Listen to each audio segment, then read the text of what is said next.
welcome to this special segment from the Sigma Central Europe Media Zone. I am very happy to be here today with Mr. Alexandre Tomic, which is the founder of ALEA. Hi, Alexander, how are you? I'm very well, thank you. And thank you for having me. And Thank you. I like the way you pronounce my name, Alexandre Tomic. I practiced a lot, and it wasn't a good pronunciation, but we can go on with the questions, which will be a lot better. So, how do you see the game aggregation model evolving in response to the shifts in the players' demands and regulatory landscapes as well? So you're very right about asking the player demands, because that's what's the driver, okay? Player wants more and more games. And it's not only that they want more and more games, they want more and more curated games. Mm-hmm. So actually, it's not that they want to have 10,000, 15,000, 45,000 games, as I see some aggregators pulling out.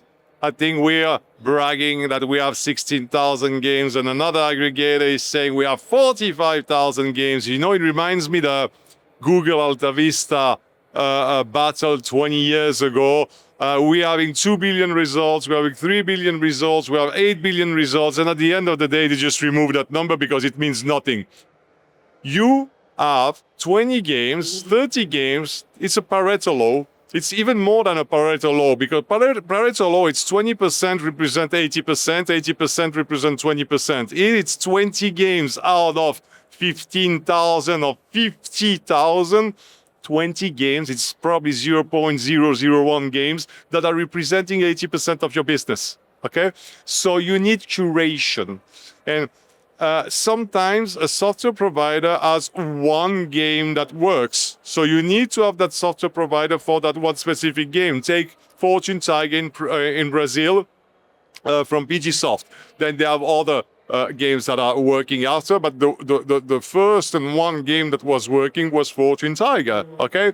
So you need curation, but you need to have all these software providers to try their games. So you can't do that by yourself. You need a technological partner that's going to do all the KYB for you, that's going to do all the integration, that's going to be sure that all this integration are robust and secure. And that's going to create the games for you and for your markets and for your typology of player. And you cannot do that alone. It's just infeasible. You need a partner that's going to do that. The same way you're using a payment gateway, you need a game aggregator for your games. And games are even more at the core of our operations than payments. Payments, you find payments in any platform, Shopify, or Amazon, whatever. Games, gambling games are only found in iGaming operations. Shifting to the topic of security, which is crucial in the context you mentioned. In fact, it has become a critical focus, especially around APIs. Yes. What proactive steps should operators and aggregators take today to safeguard against such vulnerabilities? So let's say that, let's take us outside of the equation. Mm-hmm. Us, I mean aggregators, okay? First of all, you should have a dedicated team for APIs. I heard a software provider says, we have a rite of passage when we have a rookie developer that comes in the company, we give him a game studio to integrate. That's the worst thing you can do, okay? Because he's going to do the job and you're not going to know if this integration has been done properly or not, okay? So no way. You need to have a dedicated team that knows about API and that this knowledge stays within that team. Then the second step, you need to have that team not integrating hundreds of software providers with their, I would say, immature language. Because when you have a software provider, game provider that's been here for 12 months, 2-3 years, what was their focus? Developing good games, not APIs. They don't know about APIs because their focus is not on APIs. However, these APIs are literally printing money machines for hacker when they are faulty. Okay, so what you want is that now that integration team that you have in place, what they should do is develop your own API that you, as an operator, are going to give to the studios, and the studios, they have to integrate and they have to speak your language. And what you're going to notice is that it's not that easy. And it's not just because you don't want to do the integration job, because you will have to test all these APIs. The problem is going to be that their system they don't have authentication, rollbacks, retries, reconciliation, and they're going to tell you it's okay, let's go live without rollbacks. No, we can't go live without rollbacks. It's not possible. So it's going to take them months to integrate you. And ALEA is known on the market for being slow. And it's not that we are slow, it's that our level of expectation for integration, API integration is high. And if you don't comply with that, you're not going live. And sometimes it takes them 2 years to modify their system in able to do that. And if they don't do that, what happens is we have a silent bleeding. We have hacks. In the best case scenario, the operator is going to see the hack after 1, 2, 3, 10 million sometimes, are never gonna see it. It's a silent bleeding. So it is outrageously important to be aware of that, because our operations are literally bleeding money. Okay? So this is a very central and important point today, because games are in the core of our operations, and these games are ruled by APIs. It's really interesting to hear like the fundamental character of this, and how even if it slows down the process, it's necessary. It's something you cannot avoid. You know, imagine building a building and saying, it doesn't matter if the structure is compliant, and then you have the building will collapse. It's exactly the same problem we have in iGaming. So not with the oldest company, because the oldest company, they had the same problem, to be honest. Net and had the same problem at the beginning. I remember very well. Microgaming had the same problem. They were hacked all the time. However, the hacker ecosystem was not that developed. Okay, now it's very developed, especially since crypto casinos. Okay. And pay in, pay out is instant. And we talk about millions. Some of these crypto customers that are depositing 1 or 2 million, winning 3, 4, 5 million. You need to pay them out very quickly. You finance it from team doesn't have the time to check out, and the money is gone. Okay, so indeed, it has become today more important than ever to rely on secure APIs. Clear enough. Thank you for this insight. How can an aggregator like ALEA help a land-based operator do a fast and successful transition to the online? So it's a very interesting question, because a land-based operator, per definition, is rooted in one market. Tautological. And they're going to go online usually in that market, and then they want to expand. So let's say they're in Belgium, they're in Switzerland, and then they would want to go and expand in other markets. Okay, they have no clue about which games they should promote in these other markets. Of course. Again, time to market. You need to, at some point, you need to be fast. Doing all the QIB, all the commercials, all the integration for all these software providers, especially when you come from land-based, you don't have the technological knowledge to integrate all these games. It is not a luxury.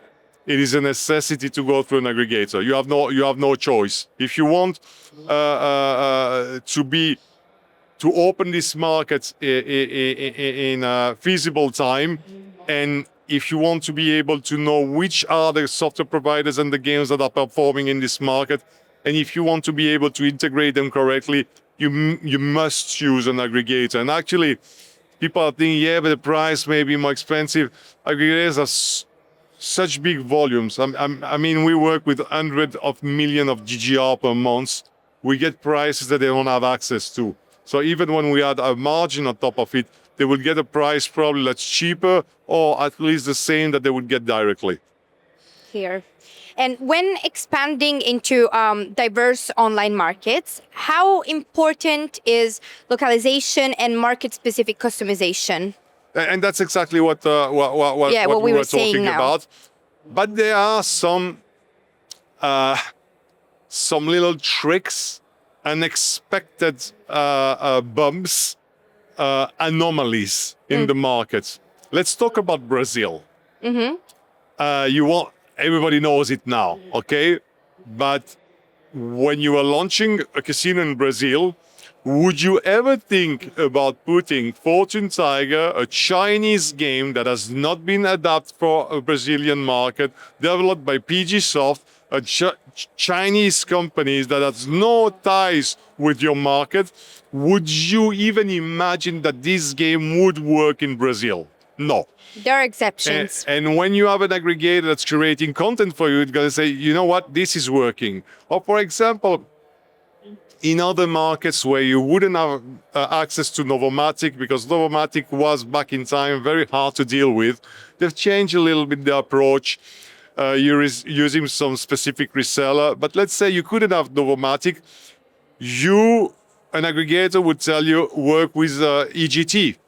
EGT has games that have mechanics that are very similar to Novomatic, and that in the land-based casinos are very proeminent and replacing sometimes Novomatic games. So we know which games work in which market, land-based and online. So we could say that we are game specialists. We started by being reseller, we became specialists, and at the end we became API specialists, API gatekeepers. So the function of an aggregator is shifting over time. Before we were just reselling the games, now we do much more, and especially now with data, we have an outrageous amount of data.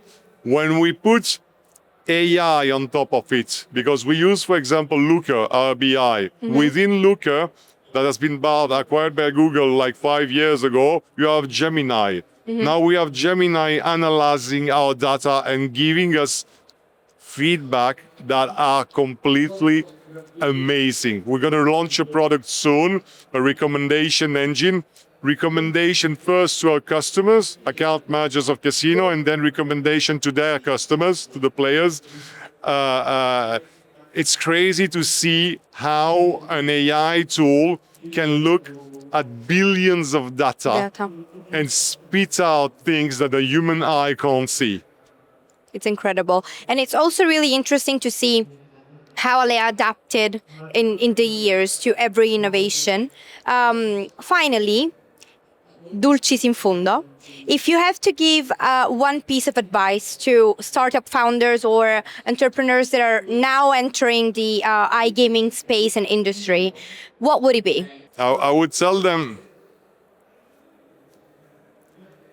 it's too late. It became a crowded market, and I will tell them it's never too late. Why it's never too late? So it's too late, it's obvious why it's too late. So many mergers and acquisition. You have to fight big players. ALEA in 2020 was such a small company. We started in 2012 as a B2C operation, starts me in 2020 as a B2B operation. We were small. We were maybe 15 people. We were doing 1-2 million GGR per month. We're over 100 million GGR per month. We're over 100 people today. The company grew so much. We became a giant at our level. I mean, I can't compare us to other companies like, SoftSwiss, for example. But if you want to enter that game today, let's say as an aggregator, or even as an operator, or as a game studio, you're facing giants. However,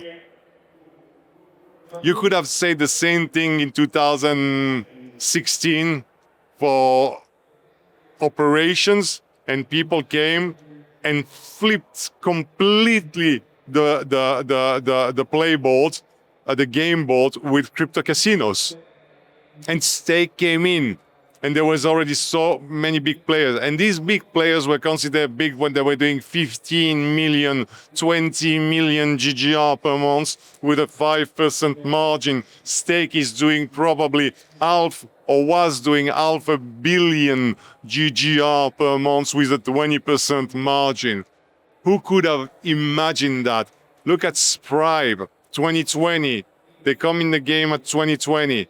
They're doing something like half a billion GGR per month now. Half a billion GGR per month. Were they late? Oh, fuck yeah, they were very late. Look where they are now. And I'm sure we can go out there and see this little studio and look at them and say, and then in 3 years, they're going to own us and we're going to be in front of them like, so it is too late. But guess what? It's never too late. It's a very dynamic industry. So don't let people like me or other people telling you it's too late. Just Stop you. get out there, fight for whatever you think you have and it's worse, and do like David Natroshvili. He was going with his iPad in 2020 at ICE, and he was even pitching the cleaning ladies on the booth. And the woman would tell him, I'm just the cleaning lady. He said, look, I don't care. Do you have time to listen to me? And she would say, yes. Okay, let me explain you how my game works. Incredible. So with that kind of passion, you can bend reality, like Steve Jobs would say. So just take your thing and make it happen. Thank you so much. Thank you for having me.